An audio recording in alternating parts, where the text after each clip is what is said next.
Alors maintenant, je vais laisser, donc premièrement, je vais juste remercier tous ceux qui se joignent à nous pour le webinaire d'aujourd'hui. J'aimerais remercier les agences de financement de Cochrane Canada, sans lesquelles ces webinaires, ainsi que les activités de formation, les revues systématiques et le renforcement des capacités ne verraient pas le jour. Donc, merci aux IRSC pour leur support. Également, merci à PAHO, donc Pan American Health Organization, qui donne si gentiment accès aux logiciels utilisés pour les webinaires. Et un remerciement spécial à Louis-Gabriel Cuervo, qui produit des vidéos de nos webinaires. Alors, sans plus attendre, j'aimerais présenter le webinaire à propos du soutien de l'élaboration de politiques publiques informées par des données probantes, le rôle de Health Systems Evidence, des dialogues avec les parties prenantes et autres initiatives, qui sera présenté par François-Pierre Gauvin. Tout d'abord, juste pour présenter François-Pierre, il est responsable du développement des synthèses de connaissances et des relations avec les partenaires francophones du McMaster Health Forum et de Health Systems Evidence. Ses travaux ont porté, entre autres, sur la participation citoyenne dans l'élaboration de politiques publiques. Il s'intéresse également aux forums délibératifs permettant de trouver des solutions novatrices aux problèmes collectifs. Il a poursuivi des études en sciences politiques à l'Université Laval et a complété un doctorat en méthodologie de la recherche en santé à l'Université McMaster. Donc, François-Pierre, je vous laisse maintenant la parole. Merci beaucoup d'avoir accepté de présenter aujourd'hui. Merci, Karine. Est-ce que vous m'entendez bien?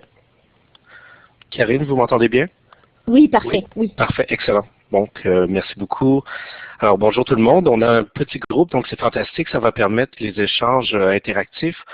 Donc, c'est sûr, il y a du matériel à vous présenter, mais si vous avez des petites questions tout au long du webinaire, n'hésitez pas à écrire dans la petite boîte de discussion en ligne. Karine va être mes yeux et va jeter un coup d'œil s'il y a des questions auxquelles je peux répondre tout de suite. S'il y a des questions qui sont un peu plus, qui nécessitent une réponse plus élaborée, à ce moment-là, j'y répondrai peut-être vers la fin de la présentation lorsqu'il y aura un petit moment pour les échanges avec le reste des participants. Donc, encore une fois, merci. Donc, aujourd'hui, je vais vous parler de différentes initiatives qui visent à soutenir l'élaboration de politiques publiques informées par les données probantes. Je vais parler particulièrement de deux initiatives qui sont menées par le McMaster Health Forum, soit la base de données Health System Evidence, mais aussi des dialogues avec les parties prenantes que nous organisons sur une base régulière, que nous appelons aussi en anglais les Stakeholders Dialogue. Mais avant de parler de ces deux initiatives, je vais vraiment essayer de les cadrer en fonction de 4 principaux défis qui sont liés à l'utilisation des données probantes issues de la recherche pour soutenir l'élaboration des politiques publiques. Ça va donner un petit peu de contexte pour cadrer le contexte dans lequel ces deux initiatives s'intègrent. Si on a du temps et si la technologie le permet, je vais essayer également de faire une petite démonstration en direct de la base de données Health System Evidence pour vous donner une petite idée des différentes fonctionnalités de recherche. Et enfin, en conclusion, je vais également vous donner quelques ressources si vous vous intéressez à la problématique et si également vous cherchez certains outils spécifiques afin de mieux utiliser Health System Evidence et d'autres outils que nous avons développés. Alors, à ce moment-là, je vous donnerai quelques liens pertinents. Donc, tout d'abord, on pourrait résumer les défis liés à l'utilisation des données probantes issues de la recherche en fonction de 4 grandes catégories. Le premier principal défi, c'est que ces données probantes-là sont en compétition évidemment avec tout plein d'autres facteurs qui rentrent dans la balance décisionnelle. Donc évidemment, les décideurs et les responsables de politique ne sont pas strictement influencés par les recherches scientifiques. Il y a évidemment tout plein de considérations qui rentrent en ligne de compte lorsqu'ils élaborent des politiques publiques, que ce soit leurs propres valeurs, l'opinion publique, les différentes forces politiques qui sont en présence, les groupes d'intérêt donc, également leur compréhension des arrangements institutionnels, des lois qui sont en place, et ainsi de suite. Donc, les données probantes sont en compétition avec tout plein d'autres facteurs. Un second défi, c'est que parfois, les données probantes ne sont pas nécessairement valorisées comme input à la prise de décision. Parfois, c'est parce que ces décideurs ne sont pas nécessairement sensibilisés à la valeur de ces données probantes-là, ou ils ne sont pas nécessairement en mesure d'apprécier l'apport qu'elles peuvent apporter à la prise de décision. Un troisième défi, c'est que bien souvent, les données probantes issues de la recherche ne sont pas nécessairement pertinentes pour répondre aux questions bien précises que peuvent se poser des décideurs et des responsables de politique. Donc, bien qu'ils puissent avoir des recherches très rigoureuses, très savantes, ça ne veut pas dire qu'elles répondent nécessairement à leurs besoins et aux priorités des décideurs et des responsables de politique. Un quatrième défi, évidemment, c'est que ces données probantes-là, évidemment, ne sont pas toujours faciles à interpréter et à utiliser. Donc, ces quatre défis-là sont les principaux défis que l'on peut rencontrer, à mon avis, lorsqu'il est question d'utiliser des données probantes issues de la recherche pour guider l'élaboration de politiques publiques. Évidemment, si on veut améliorer l'utilisation des données probantes, on peut essayer et mettre en place certains mécanismes pour améliorer et surmonter certains de ces défis. Disons que le premier défi peut être plus difficile à surmonter parce qu'évidemment, il y aura toujours une multitude de facteurs qui rentreront en ligne de compte lorsqu'il est question de prendre des décisions en matière de politique publique.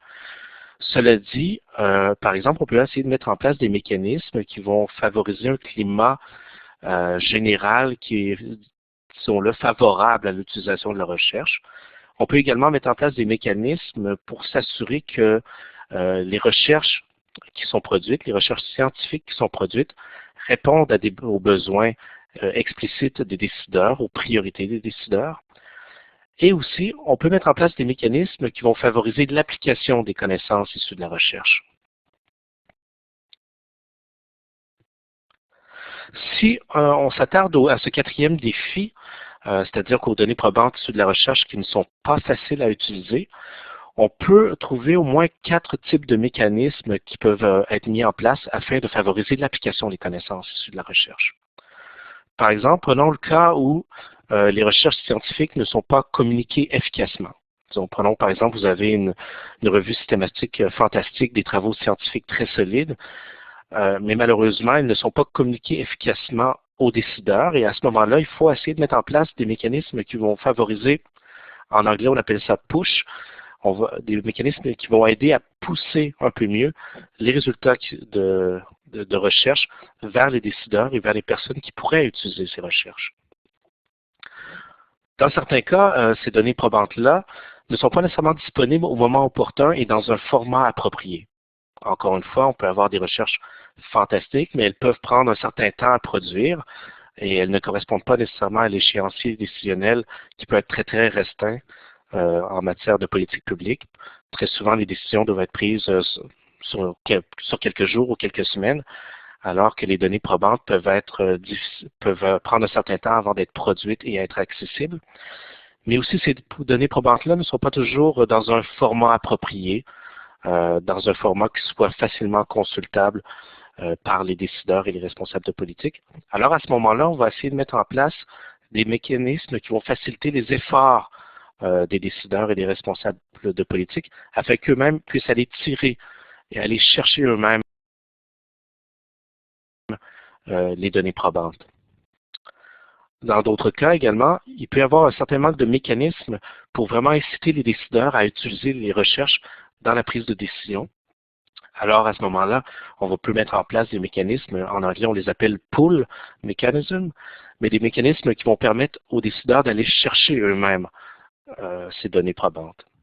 Et enfin, un quatrième type de mécanisme pour essayer de favoriser l'application des connaissances, c'est de mettre en place des forums ou des dialogues qui permettent aux décideurs, aux chercheurs et aux autres parties prenantes d'échanger sur les données probantes et leurs implications, mais aussi d'échanger sur les défis en matière de politique publique. Donc, il s'agit là d'un quatrième type de mécanisme qui peut être utilisé afin de favoriser l'application des connaissances. Si nous revenons à nos 4 défis que nous parlions tout à l'heure, eh bien, certains de ces défis-là peuvent évidemment être surmontés au sein même des gouvernements. Dans certains cas, on a pu voir au cours des dernières années certains signaux très clairs qui ont été émis par de hauts dirigeants au sein de la fonction publique afin de faire en sorte que les décisions à venir seraient vraiment fondées sur des données probantes, que le renouvellement des soins de santé et des systèmes de santé devrait être fondé sur des données probantes. C'est le cas d'ailleurs des travaux de la table ronde pan-canadienne sur le renouvellement des soins de santé fondés sur des données probantes. On a vu également dans certaines juridictions certains critères de performance qui ont été définis et des critères de performance pour les employés du secteur public afin de s'assurer que ceux-ci soient bien formés et que ceux-ci utilisent les meilleures données probantes qui sont disponibles lorsqu'ils doivent rédiger, par exemple, des synthèses de connaissances et formuler des recommandations. Quelque chose que je n'ai pas mentionné ici sur l'acétate, évidemment, c'est que les gouvernements peuvent mettre en place des différentes consultations, différents mécanismes pour s'assurer que les fonds publics qui sont dédiés à la recherche répondent évidemment aux besoins explicites et aux priorités des décideurs et des responsables de politique. D'autres types de mécanismes qui peuvent être mis en place par les gouvernements eux-mêmes. Il y a par exemple des formations qui sont offertes aux patrons, aux dirigeants, mais aussi aux employés de la fonction publique, aux fonctionnaires ainsi qu'aux professionnels de recherche. C'est le cas entre autres du ministère de la Santé et des Services sociaux de l'Ontario qui a mis en place un programme formel de formation qui est offert par le McMaster Health Forum sur comment trouver et utiliser des données probantes. Et enfin, certaines juridictions, certains gouvernements ont également développé des outils pour aider leurs employés, leurs professionnels à interpréter et appliquer les données probantes. Mais ces 4 défis-là, également, on peut essayer de les surmonter à l'externe. Donc, certains organismes non gouvernementaux peuvent également mettre l'épaule à la roue pour essayer de favoriser l'utilisation des connaissances issues de la recherche. Je présente ici 3 initiatives. La première s'appelle Science-ish. Donc, si vous êtes abonné au magazine Maclean's, qui est le pendant canadien anglais du magazine L'Actualité, eh bien, dans le magazine Maclean's, vous avez peut-être lu déjà la chronique Science-ish, qui est également un blog écrit par Julia Belluz, qui est une jeune journaliste basée à Toronto.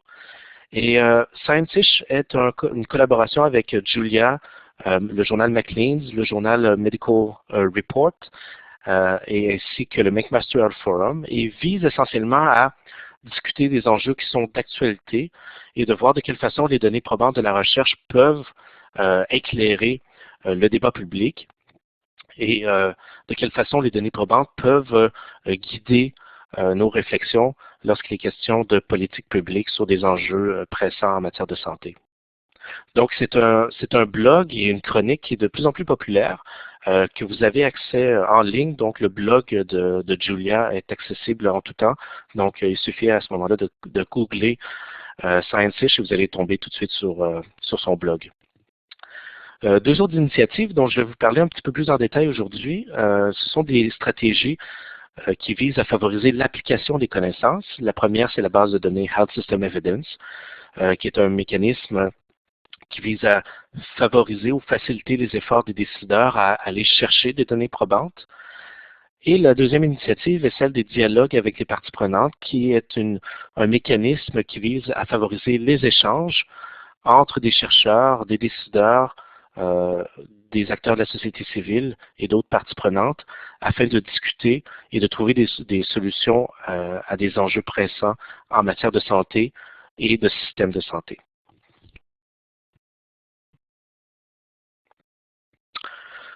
Donc, tout d'abord, je vais vous parler brièvement de la base de données Health System Evidence. Vous voyez ici l'adresse électronique, l'adresse Internet pour vous joindre à la base de données Health System Evidence. Si certains parmi vous l'ont déjà consulté, alors cette interface-là vous est assez familière. C'est la page d'accueil de la base de données Health System Evidence. Cette base de données, essentiellement, c'est un répertoire qui est mis à jour continuellement, qui va recenser des revues systématiques, des évaluations économiques, des descriptions de réformes de la santé, des descriptions de systèmes de santé, qui sont en lien, tous ces documents-là, avec des enjeux liés au système de santé. Ça peut être des enjeux liés à la gouvernance, au financement, à la prestation de services, ou encore à différentes stratégies pour de mise en œuvre pour essayer de favoriser le changement dans les systèmes de santé. C'est une base de données qui est disponible dans 7 langues, dont le français, l'anglais, l'espagnol, le portugais, le russe, le chinois et l'arabe. Donc, c'est une base de données qui est largement accessible dans plusieurs langues et qui est, si je ne l'ai pas mentionné, c'est une base de données qui est accessible gratuitement. Mais peut-être avant d'aller plus loin, je vous ai présenté un petit peu l'interface et de quoi il s'agit lorsque je parle de Health System Evidence. Mais ce serait intéressant de voir parmi vous, on a un petit groupe, combien parmi vous avez déjà utilisé Health System Evidence en utilisant la petite lettre qui se trouve du côté gauche, indiquer A si vous n'avez jamais consulté, B si vous l'avez consulté une fois, C si vous l'avez consulté 2 ou 3 fois, ou D si vous l'avez déjà consulté 4 fois et plus. Et encore là, il n'y a pas de gêne parce que évidemment, c'est mon travail d'essayer de faire connaître la base de données Health System Evidence. Donc, si vous ne l'avez jamais utilisé, il n'y a pas de gêne là-dessus. Alors, je vois que déjà, donc voilà, plusieurs participants n'ont jamais utilisé. Donc, c'est une belle occasion pour essayer de vous faire connaître les différentes fonctionnalités de recherche. Et certains l'ont utilisé, en fait, une personne l'a utilisé plusieurs fois ou au moins une fois auparavant. Voilà, donc c'est très bon. Pour le reste de la présentation, ça me donne une petite idée de quel genre de fonctionnalité je pourrais vous présenter.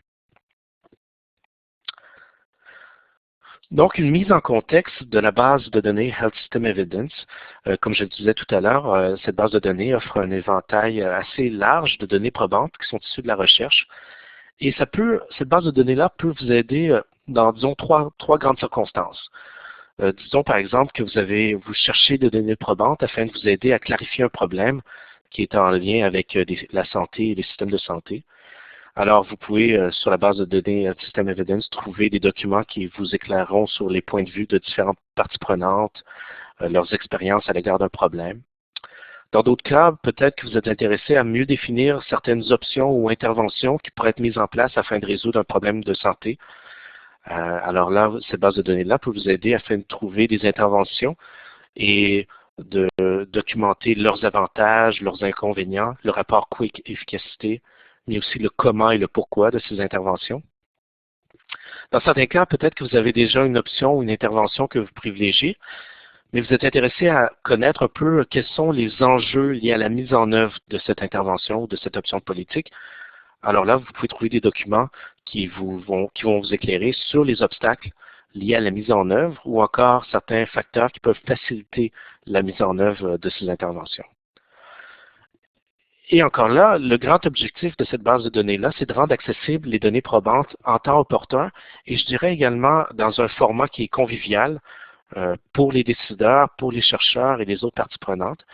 Et le fait de rendre ça accessible en temps opportun, c'est l'un des principaux facteurs qui est associé à l'utilisation des données probantes dans l'élaboration de politiques publiques. Donc, c'est sur quoi on vise, autant que possible, rendre ces données probantes accessibles en temps opportun et dans un format qui est convivial.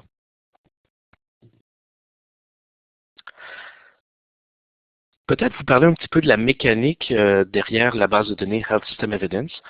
Évidemment, il y a une équipe de chercheurs qui travaille sur cette base de données, ainsi que, et on est très chanceux là-dessus, on a une armée d'étudiants qui travaillent de façon acharnée pour mettre à jour de façon continue cette base de données. Mais à l'origine, c'est une petite équipe de chercheurs menée par John Davis à l'Université McMaster qui ont réfléchi à ce portail et qui ont développé une taxonomie d'arrangement des systèmes de santé, une taxonomie de stratégie de mise en œuvre. Et ils ont essayé d'identifier également une taxonomie de type de documents qui serait pertinent pour faire partie de cette base de données. Ils ont ensuite consulté de nombreux chercheurs et décideurs afin de savoir qu'est-ce que vous cherchez rapidement. Lorsque vous consultez un document ou une base de données, quels sont les éléments clés que vous essayez de consulter pour avoir un survol rapide du document et de savoir rapidement si ce document est pertinent pour vous.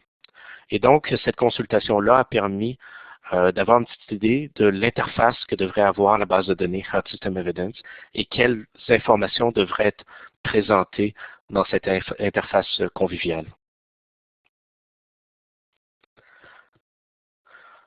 Également, nous avons toujours 2 évaluateurs indépendants qui vont examiner sur une base hebdomadaire ou mensuelle différents sites web, différents bulletins électroniques, mais également qui vont recevoir des documents qui leur sont transmis directement, provenant entre autres de la collaboration Cochrane, de différents organismes comme CRD, McMaster Plus, ainsi que certains bulletins électroniques spécialisés comme Equidad ou eWatch, que l'on connaît également en français, le bulletin de veille électronique. Et une fois qu'on reçoit tous ces documents-là, c'est important évidemment de mettre en place un processus visant à évaluer la pertinence de ces documents avant de les intégrer à la base de données. Donc pour ce faire, on a 2 codeurs indépendants qui vont évaluer l'éligibilité de ces documents. Si ces documents sont éligibles, ils vont extraire les données, les coder en fonction de la taxonomie et des taxonomies que je vous parlais il y a quelques instants. Et ensuite, ils vont entrer les données dans la base de données Health System Evidence en incluant toujours des hyperliens vers les résumés conviviaux, mais également vers les articles ou les documents complets lorsque ceux-ci sont libres d'accès. Et enfin, un élément important de la base de données Health System Evidence, comme je vous disais tout à l'heure, c'est une base qui est accessible en 7 langues. Donc, une fois que les données sont rentrées dans Health System Evidence, nous avons des partenaires qui vont traduire l'ensemble des titres qui sont nouvellement ajoutés à la base de données dans toutes les langues. Donc, en anglais, en français et dans les 5 autres langues qui sont comprises par Health System Evidence. Et c'est un travail assez acharné. Donc, contrairement à certains autres sites ou bases de données qui utilisent des engins automatisés de traduction, nous, toutes les traductions sont faites par des êtres humains. Donc, on s'assure d'une certaine façon de la qualité de la traduction de tous les titres qui sont ajoutés à Health System Evidence. Peut-être avant d'aller plus loin, encore une petite question. Selon vous, combien de revues thématiques sont actuellement sur Health System Evidence et qui portent sur des enjeux en lien avec les arrangements du système de santé et des stratégies de mise en œuvre? Donc, toujours en répondant en utilisant la petite lettre qui se trouve du côté gauche, est-ce qu'il n'y en a aucune entre 1 et 200, entre 200 et 2000, ou est-ce qu'il y en a plus de 2000 actuellement? Donc, on voit certaines réponses. Certains visent vers entre le C et le D, et même entre le B. Voilà.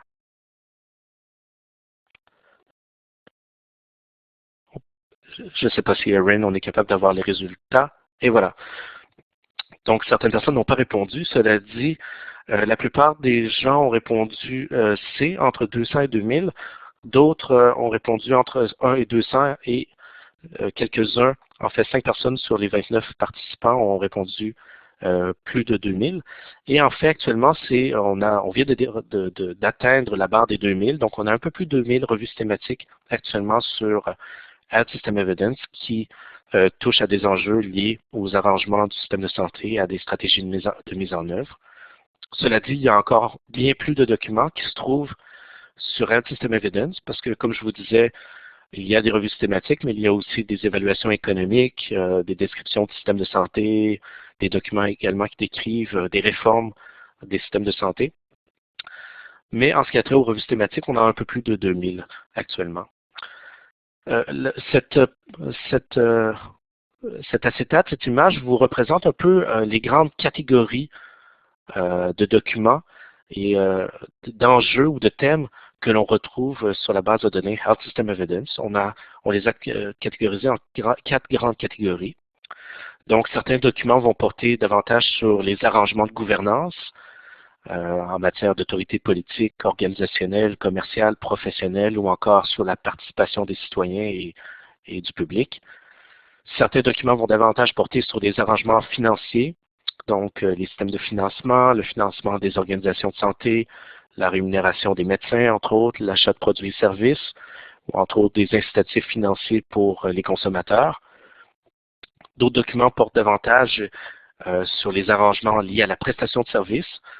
Beaucoup de documents portent sur comment les soins et les services sont conçus afin de répondre aux besoins des patients et du public, qui dispensent les soins, où sont dispensés les soins, quelles technologies sont utilisées afin d'offrir les soins. Et enfin, encore une fois, beaucoup d'autres documents sont disponibles sur différentes stratégies de mise en œuvre, en fait des stratégies qui visent à favoriser le changement dans les systèmes de santé. Donc, certaines stratégies vont viser davantage le public, les patients, les fournisseurs de soins ou les organisations de santé.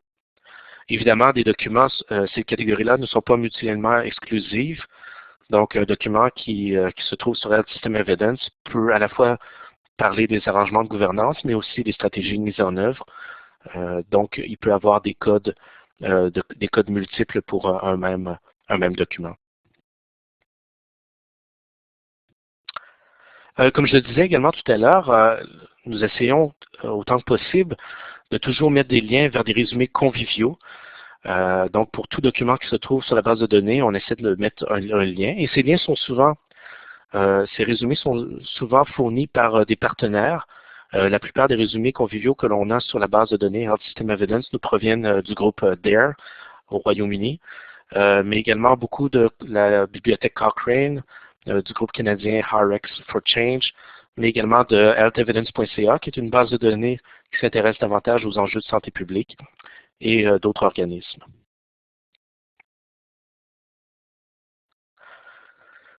Donc, si vous me permettez, peut-être pour les 5 prochaines minutes, je pourrais peut-être rapidement vous faire une démonstration en direct, si la technologie le permet, afin de vous familiariser un petit peu à la base de données Health System Evidence et aux différentes fonctionnalités de recherche. Alors, voilà, donc je viens de transférer vers l'Internet. Je ne sais pas si vous ne voyez pas mon écran actuellement, vous êtes supposé voir l'interface, la page d'accueil de Health System Evidence. Comme vous voyez dans le coin supérieur droit, vous avez la capacité de changer la langue qui vous intéresse, la langue avec laquelle vous êtes le plus familier. Donc, cette interface-là, si c'est la première fois que vous consultez la base de données, je vous invite à cliquer sur le lien d'inscription qui se trouve juste ici. Et en l'espace de quelques secondes, vous allez avoir accès, si le logiciel me le permet. Vous allez avoir accès, je ne sais pas si la plateforme Illuminate me permet d'aller sur le site. Oh, absolument. Parfait. Donc, je peux lire la question peut-être. Donc, une des questions, est-ce que la stratégie de mise en œuvre veut dire la même chose que la stratégie de transfert de connaissances? Oui, dans certains cas, ce sera des stratégies de mise en œuvre, ce sera des stratégies de transfert des connaissances, mais c'est toutes sortes de stratégies qui peuvent être mises en place afin de faire changer les comportements, soit des consommateurs, soit des fournisseurs de soins. Donc, ça peut être, par exemple, dans le cas des fournisseurs de soins, ça peut être des stratégies qui visent à éduquer, à attirer l'attention. Ça peut être des stratégies d'évaluation de leurs pratiques, et ainsi de suite. Donc, il y a différents types de stratégies qui sont listées dans la base de données et qui sont considérées comme des stratégies de mise en œuvre.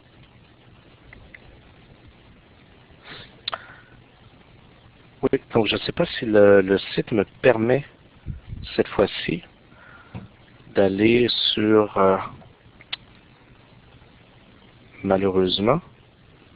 First off here, if you give the address to Karine, she might be able to load it for you. Ah, ok. Karine, à ce moment-là, si tu es capable de taper healthsystemsevidence.org. OK. OK, un instant. Oui.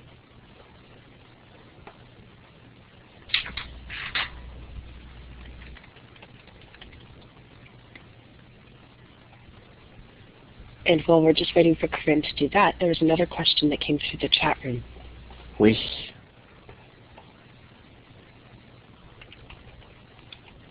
Diane. Attendez un petit peu.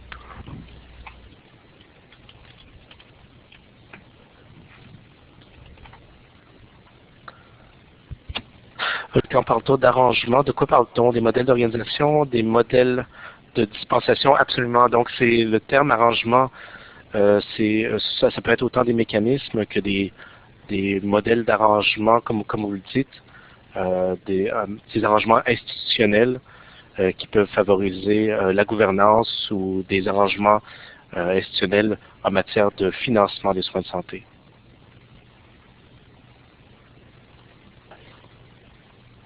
Donc, il y avait une autre question de Sarah. Vous ne recensez donc pas les données probantes relativement à la santé et les déterminants de la santé. La base de données porte sur les systèmes de santé seulement. En effet, c'est surtout davantage sur des enjeux qui touchent au système de santé. Cela dit, lorsque des enjeux sont en lien directement avec certaines maladies, par exemple les maladies chroniques, avec le VIH-Sida, donc il y a moyen de faire des recherches spécifiques en fonction de certaines maladies ou conditions. Mais la plupart des documents qui se retrouvent sur la base de données Health System Evidence seront strictement en matière d'enjeux de système de santé.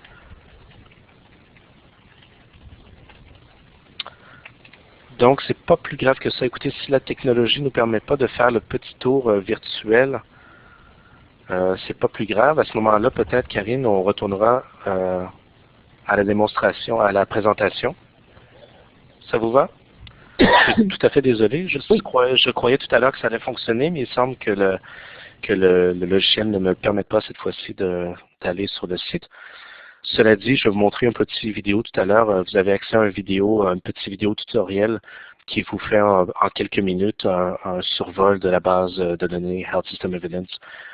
Donc très rapidement, vous allez avoir un aperçu de toutes les fonctionnalités de recherche.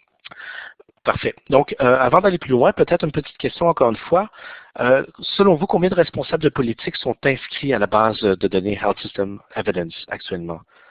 Donc, encore une fois, en utilisant les petites lettres, vous pouvez indiquer aucun, si vous croyez qu'il n'y en a aucun.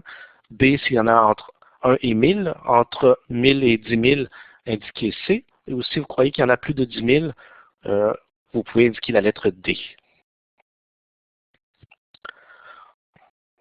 Voilà, donc il y a déjà quelques répondants.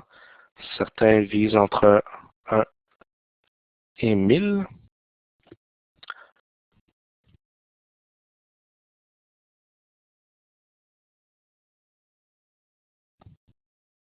Parfait. Excellent. Donc, excellent. Certaines personnes sont ambitieuses et ont indiqué plus de 10 000. On espère un jour peut-être atteindre ce chiffre, mais actuellement, on a un peu plus de 1000 responsables de politique qui sont actuellement inscrits à la base de données Health System Evidence. Donc, si vous permettez, je vais vous montrer un petit peu quelques données que nous avons sur les utilisateurs actuellement. Donc, actuellement, nous avons 4381 membres à ce jour. Donc, c'est les données les plus récentes que nous avons. Parmi eux, nous avons un peu plus de 1100 responsables de politique et 580 gestionnaires qui sont membres de la base de données Health System Evidence. C'est une base qui n'est pas strictement canadienne, donc 57% des utilisateurs actuellement se trouvent à l'extérieur du pays. Donc, il y a quand même une bonne proportion d'utilisateurs canadiens, mais plusieurs personnes proviennent à la fois des États-Unis, de l'Europe, de l'Asie et ainsi de suite, des pays arabes.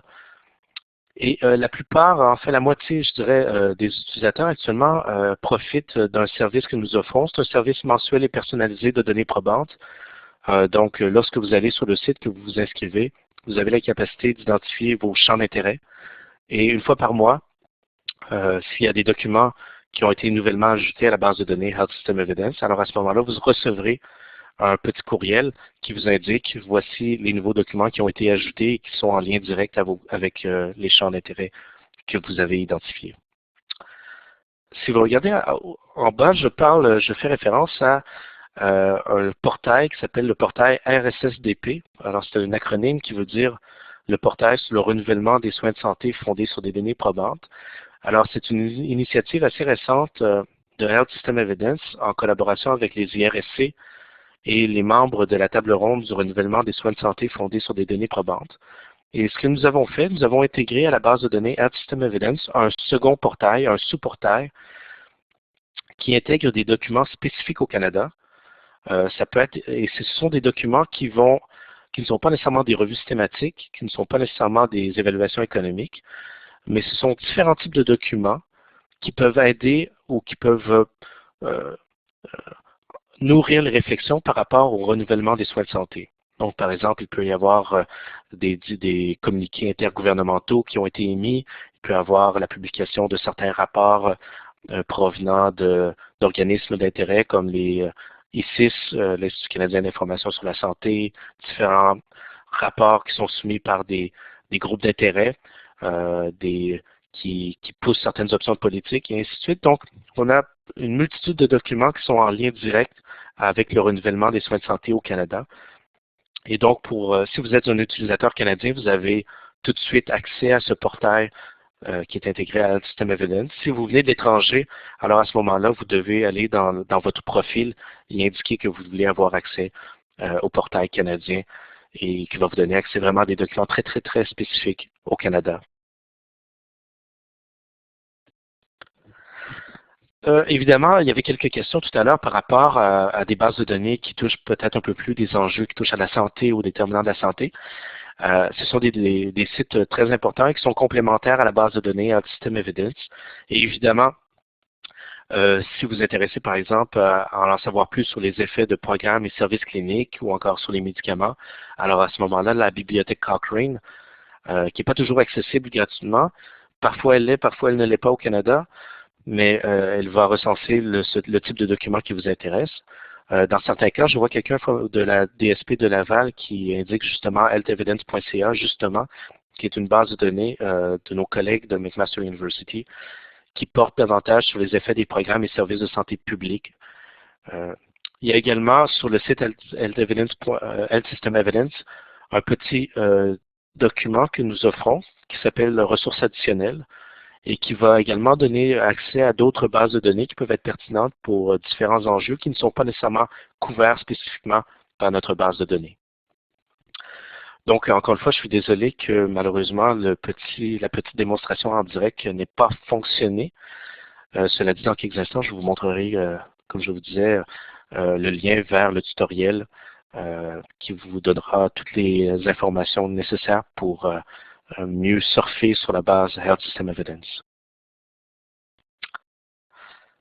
Maintenant, brièvement, je vois qu'il nous reste peut-être une vingtaine de minutes et ce serait intéressant de se garder peut-être une dizaine de minutes et plus pour avoir des échanges avec les participants. Donc, je vais vous parler brièvement de la deuxième initiative qui est celle des dialogues avec les parties prenantes. En anglais, on les appelle les Stakeholders Dialogue. Donc, parties prenantes, c'est peut-être pas aussi sexy que le mot Stakeholders, mais c'est la traduction que nous avons trouvée. Des dialogues avec les parties prenantes, au fil des années, on en a peut-être organisé jusqu'à présent un peu plus de 20 au McMaster Health Forum. Pour vous donner une petite idée des sujets qui ont été soumis à ces dialogues-là, nous avons un dialogue qui aura lieu la semaine prochaine, qui portera sur les indicateurs de mortalité évitable, un dialogue qui est fait en collaboration avec les Instituts canadiens d'information sur la santé. Donc, cet institut est intéressé à voir comment on pourrait favoriser davantage d'utilisation des indicateurs de mortalité évitable. Donc, il y aura un dialogue la semaine prochaine là-dessus. Au cours des dernières semaines, nous avons fait un dialogue sur la prévention du suicide au Canada, mais également sur comment mieux coordonner les services en génétique en Colombie-Britannique. Un autre dialogue, il y a un peu plus longtemps, sur l'organisation d'un système de soins qui répond aux besoins des personnes âgées en Ontario. Donc, parfois, vous voyez, ces dialogues-là peuvent porter sur des thématiques pan-canadiennes, mais elles peuvent aussi parfois être misées ou être axées davantage sur un enjeu dans une juridiction bien spécifique, une juridiction provinciale. Ces forums-là, on les retrouve également dans d'autres pays.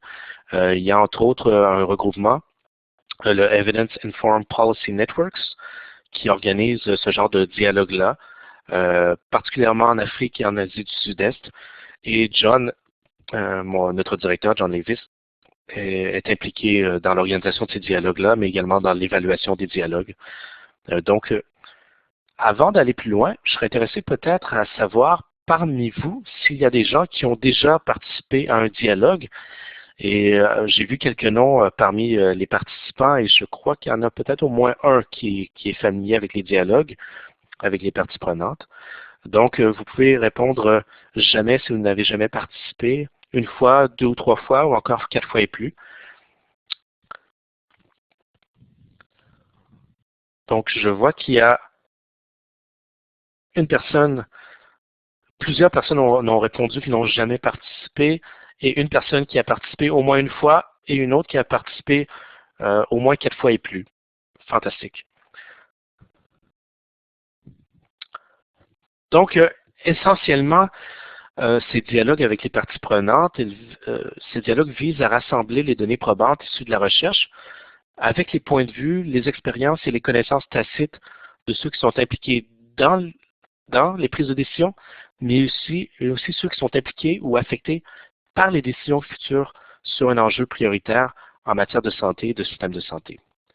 Donc, essentiellement, ce que nous faisons, c'est que nous produisons une synthèse de connaissances qui va documenter la problématique, qui va également regarder différentes options politiques.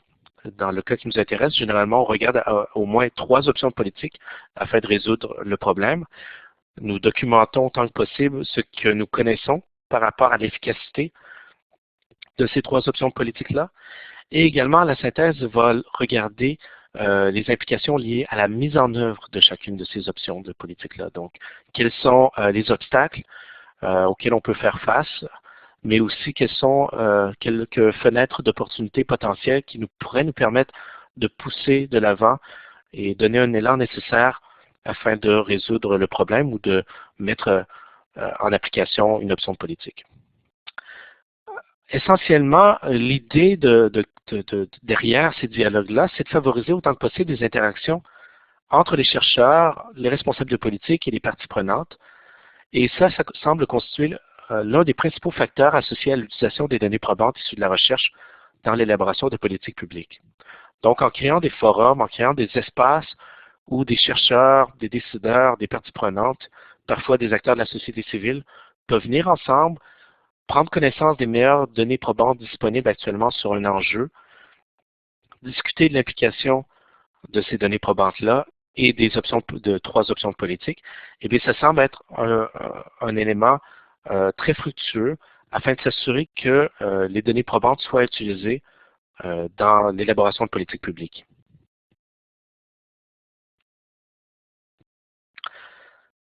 Il y a certainement un intérêt accru, j'ai pu le voir au cours des dernières années, un intérêt accru envers ce genre de forum et de dialogue. Et cet intérêt-là se nourrit, entre autres choses, des besoins exprimés par des responsables de politique et des parties prenantes qui ont vraiment besoin d'avoir accès à des aides à la décision qui sont vraiment contextualisées. Donc, c'est bien beau d'avoir des synthèses de connaissances très rigoureuses, mais celles-ci on doit trouver des aides à la décision qui permettent vraiment de tenir compte du contexte local dans lequel les décisions sont prises et le contexte dans lequel les options seront mises en œuvre. Et une autre raison, je pense, qui nourrit l'intérêt pour ces dialogues-là, c'est qu'on se rend compte de plus en plus que, afin de résoudre certains des problèmes pressants auxquels nous faisons face, tant en matière de santé qu'en matière de système de santé, eh bien, si on veut faire face à ces problèmes-là, ce n'est pas seulement les acteurs gouvernementaux ou des experts qui peuvent résoudre ces problèmes-là. Il faut également impliquer et avoir autour de la table différentes parties prenantes, différents acteurs de la société civile qui vont pouvoir conjointement et avec nous discuter, échanger, trouver des terrains d'entente et explorer des différents défis auxquels on peut être confronté lorsqu'on veut résoudre un problème.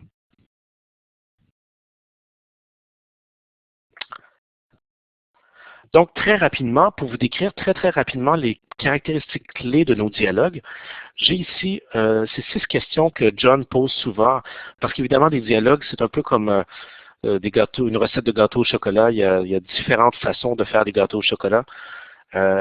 Donc, ce sont 6 questions pour essayer de mettre en lumière certaines des caractéristiques clés de ces dialogues. Donc, la première, c'est est-ce que le dialogue porte sur un enjeu qui est hautement prioritaire? Et c'est exactement ce que c'est de faire le McMaster Forum. Lorsque nous organisons un dialogue, on s'assure que l'enjeu soit vraiment à l'agenda gouvernemental, mais aussi que cet enjeu-là soit perçu par la plupart des parties prenantes comme étant un enjeu hautement prioritaire. Deuxième caractéristique, c'est que le dialogue, autant que possible, doit favoriser une discussion du problème, une discussion également sur les options de politique qui sont considérées et sur des enjeux de mise en œuvre. Comme je le disais tout à l'heure, c'est à la fois les obstacles et les fenêtres d'opportunité. La troisième caractéristique, c'est évidemment la production d'une synthèse de connaissances qui est distribuée préalablement au dialogue et qui sert en quelque sorte de point de départ aux discussions. La quatrième caractéristique, c'est qu'on cherche autant que possible une représentation équitable des personnes qui vont prendre part aux décisions futures, mais aussi ceux qui sont affectés par ces décisions. Et donc, ça, c'est pas toujours facile à faire, compte tenu du fait que ces dialogues-là, généralement, pour à la fois avoir une participation équitable, mais aussi une participation authentique et aussi une délibération de qualité, on se rend compte au fil des années qu'un groupe allant de 18 à 22 participants est généralement idéal, afin d'avoir à la fois cette participation équitable-là et une participation authentique. Mais trouver ces 18 ou 22 personnes-là, c'est pas toujours facile. Donc, ce que l'on fait généralement, on va mettre sur pied un comité aviseur dès le départ du projet qui va nous identifier les acteurs clés qui doivent être autour de la table. Et également, on réalise une cartographie de tous les acteurs en place. Et ça va nous permettre, à tout le moins, d'essayer d'identifier qui sont les acteurs clés qui doivent se trouver autour de la table. Cinquième série de caractéristiques, autant que possible, nous avons un facilitateur qui a une certaine connaissance de l'enjeu, mais qui est aussi perçu comme étant crédible et neutre par les différents participants. Nous suivons toujours certaines règles procédurales pour ne pas attribuer les propos les propos qui sont venus autour de la table à des participants spécifiques. La raison pour laquelle nous faisons ça, c'est que parfois, certains enjeux sont assez controversés et on veut s'assurer de créer toujours un environnement confortable où les décideurs, les experts, les acteurs de la société civile qui sont là peuvent vraiment discuter librement et de façon franche de ces enjeux controversés-là. Donc, on s'assure de ne jamais attribuer des propos à des participants spécifiques lorsque nous réalisons les produits des résumés de ces dialogues. Enfin, une autre caractéristique de nos dialogues, c'est qu'on ne vise pas nécessairement l'atteinte explicite de consensus. Évidemment, si un consensus émerge, on va l'embrasser de tous nos bras, mais compte tenu du fait que nous avons souvent des décideurs provenant de différentes juridictions, alors à ce moment-là, il devient difficile pour eux, sont dans une position qui n'est pas confortable pour se joindre à un dialogue où on chercherait expressément un consensus. Et enfin, dernière caractéristique, avant de conclure, tous nos dialogues, évidemment, il y a des produits très concrets qui ressortent de ces dialogues. Nous produisons toujours un résumé du dialogue et parfois certaines entrevues vidéo qui sont disponibles sur YouTube et iTunes University avec certains participants qui peuvent être qui sont d'accord afin de partager leurs connaissances et leurs expériences. Et évidemment, ces personnes-là, lorsqu'ils font les entrevues, ne doivent jamais attribuer des propos à des participants spécifiques conformément à nos règles procédurales. Alors, il s'agissait évidemment d'un survol très rapide de ces dialogues avec les parties prenantes. Une autre série d'initiatives que nous allons maintenant mettre sur pied dans les prochaines semaines, ce sont des panels de citoyens que le McMaster Out Forum mettra sur pied dans le cadre d'un vaste projet qui touche au vieillissement de la population. Donc, au cours des 5 prochaines années, non seulement nous allons impliquer des décideurs, des experts au sein de nos dialogues, mais nous allons également créer des espaces de dialogue pour les citoyens, pour les personnes qui ont des expériences et des connaissances citoyennes à partager. Voilà. Donc, brièvement, en conclusion, évidemment, l'élaboration de politiques informées par des données probantes, particulièrement celles qui a trait aux enjeux liés au système de santé, ça demeure un objectif qui est tout à fait réalisable. Cela dit, on doit reconnaître encore une fois que les données probantes ne sont qu'un élément dans la balance décisionnelle. Mais toutefois, nous allons poursuivre, et c'est ce que fait le McMaster Forum, nous tentons de poursuivre autant que possible nos efforts pour développer et tester toujours des stratégies qui sont novatrices pour soutenir cette utilisation des données probantes-là, particulièrement des outils qui permettent des aides à la décision davantage contextualisé autant que possible. Et en terminant, je vous parlais tout à l'heure de quelques ressources qui sont disponibles si vous voulez apprendre davantage sur la problématique ou sur les travaux du McMaster Art Forum. Vous avez ici quelques références d'articles et de documents. D'ailleurs, la présentation d'aujourd'hui sera rendue disponible aux participants, donc vous n'avez pas à écrire de façon frénétique toutes ces informations-là. Nous avons également, évidemment, l'accès gratuit à la base de données Health System Evidence, qui est mise à jour continuellement et que vous pouvez également avoir un accès à un service mensuel et personnalisé de données probantes. Et enfin, il y a également des documents téléchargeables. Nous avons des formations en ligne pour vous aider à trouver et utiliser des données probantes issues de la recherche, donc quelques documents PDF sur cette question, des documents également pour vous aider à mieux utiliser Health System Evidence. Et également, nous avons des tutoriels vidéo. Les 3 premières vidéos que nous avons sont des vidéos, des modules de formation qui sont accessibles gratuitement sur comment trouver et utiliser des données probantes issues de la recherche. Nous avons également des tutoriels sur nos bases de données pour mieux les consulter. Donc, en terminant rapidement, j'aimerais remercier évidemment les Instituts de recherche en santé du Canada qui ont financé plusieurs des initiatives, dont celle de Health System Evidence et des travaux du McMaster Art Forum. Et également, une série de partenaires avec qui nous travaillons étroitement, ce sont les membres de la table ronde du renouvellement des soins de santé fondés sur des données probantes qui nous permettent de nourrir ce nouveau portail. Et je vous invite d'ailleurs à le consulter si vous êtes intéressé au renouvellement des soins de santé au Canada. Donc, je vous remercie beaucoup. Je ne sais pas s'il y a d'autres questions qui ont été formulées. Mais il me ferait plaisir d'y répondre et de passer un peu de temps avec vous pour répondre à toutes vos questions. Parfait, merci beaucoup François-Pierre pour la très bonne présentation.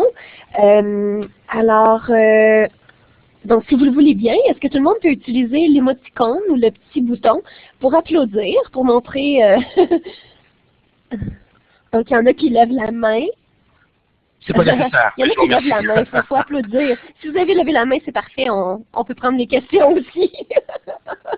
Tout le monde lève la main. Il y a aussi des questions. Je vois qu'il y a une petite question de... Oui, je vois Mathieu. Je peux poser aussi des questions. Mathieu qui parlait il y avait quelques questions que je pense qu'on a ratées. Donc, je pense qu'il y a quelqu'un qui demandait, bon, qu'est-ce que c'est la série support?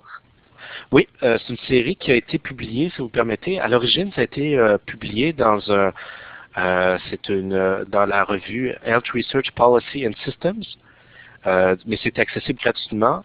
La version originale de ces documents-là sont disponibles en anglais, mais ils ont par la suite été traduits en français dans différentes langues. Et c'est une série, si je ne me trompe pas, il y a tout près de 14 documents, et chaque document va porter sur un enjeu lié à l'utilisation des données probantes pour soutenir l'élaboration de politiques publiques. Donc, entre autres, un des documents va entre autres porter sur comment réaliser une synthèse de connaissances qui va être utile pour mener un dialogue. Il y a également un document qui porte plus explicitement sur l'organisation de dialogue avec les parties prenantes. Donc, c'est vraiment des documents très, très intéressants. Et si vous tapez dans Google projet support, et vous allez rapidement tomber sur cette série de documents. OK, parfait. Merci beaucoup. Donc, c'est la même chose que la série support. Oui, c'est ça. Parfait, OK. Et ensuite de ça, on avait une question à propos des arrangements. Je pense que vous avez discuté des arrangements. Donc, la personne se demandait, est-ce qu'on parle de modèles d'organisation ou de dispensation? Oui. Oui, c'était bien ça, oui. J'ai rapidement répondu tout à l'heure. Mais oui, c'est ça. Donc, c'est peut-être notre jargon lorsqu'on utilise le terme arrangement. Mais oui, ça comprend ces éléments. OK, pardon, je n'avais pas réalisé que vous avez répondu. Et finalement, je pense qu'il y a une question qui a été posée. Donc, c'est à propos de la durée du dialogue. Oui. Oui, actuellement, je vois la question de Nicolas, quelle est la durée minimale d'un dialogue? Si on traite d'un enjeu très ciblé, est-ce que c'est possible de le faire peut-être dans une demi-journée ou moins?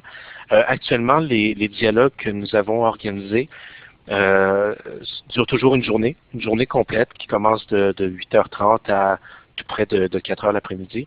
Et généralement, c'est vrai que parfois on touche à des enjeux assez vastes. Donc on utilise généralement la journée complète pour essayer d'aborder tous les éléments de la délibération. Parce que généralement, au début de la journée, on a une délibération qui porte plus spécifiquement sur le problème. On veut s'assurer que tous les acteurs autour de la table ont une vision commune du problème ou encore de faire émerger des nouvelles compréhensions, des nouveaux enjeux qu'on n'avait peut-être pas considérés à l'origine. Par la suite, on a des discussions sur les options politiques et ça se termine sur une discussion sur la mise en œuvre des options politiques. Donc, si on veut, par exemple, vraiment résoudre le problème et favoriser le changement, qu'est-ce qu'on doit faire? Qu'est-ce qu'on doit faire, nous qui sommes autour de la table, afin de vraiment favoriser le changement? Quels gestes concrets pouvons-nous poser? Donc, est-ce que ça peut se réaliser en une demi-journée? C'est une très bonne question. J'aurais peut-être la crainte que le fait de faire ça en une demi-journée, on risque peut-être d'évacuer la substance des délibérations et de forcer un petit peu les délibérations. Jusqu'à présent, vraiment, ce qu'on a vu, une journée, c'est assez fructueux et c'est généralement le temps nécessaire pour tout couvrir.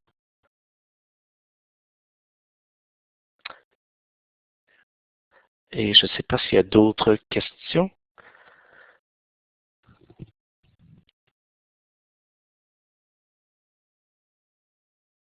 Je vois que la DSP de Laval fait mention, le commissaire à la santé et du bien-être fait souvent des dialogues avec les parties prenantes. En effet, le commissaire santé et bien-être a également son forum de consultation avec des citoyens. Ça, c'est quelque chose qu'on n'a pas encore. On espère peut-être le faire avec nos panels de citoyens, d'avoir ce dialogue citoyen. Mais en effet, le commissaire organise très souvent ce genre de délibération.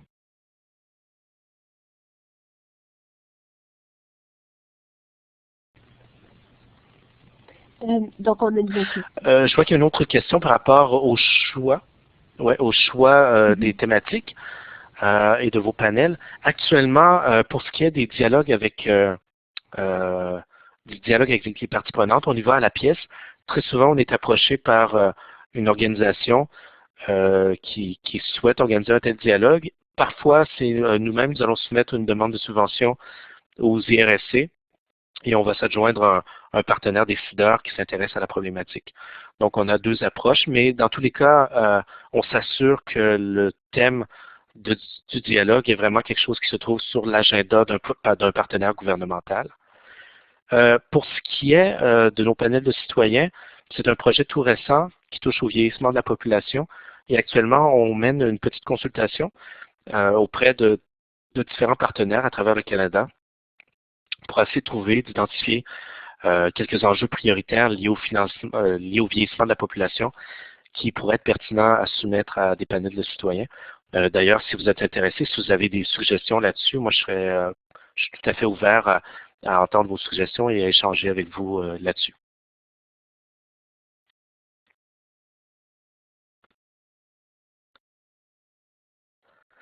Oui, en fait, on a développé, je vois qu'il y a une question par rapport à la production ou développement d'outils ou de guides pratiques pour favoriser l'utilisation des données probantes par les décideurs politiques. Ben, en fait, actuellement, ce que l'on a, c'est vraiment nos modules de formation. Donc, on a 3 modules de formation qui sont disponibles. Donc, en quelque sorte, ça constitue, je vous dirais, des guides. C'est pas nécessairement des outils comme peut-être vous l'entendez, mais ça l'offre, je vous dirais, un éventail ça vous met en lumière certains outils qui peuvent être produits par d'autres organisations.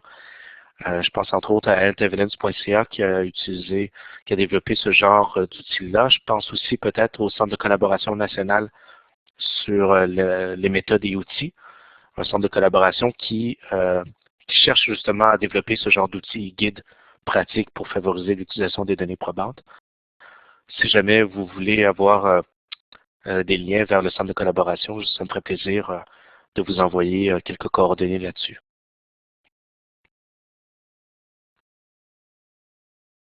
Parfait.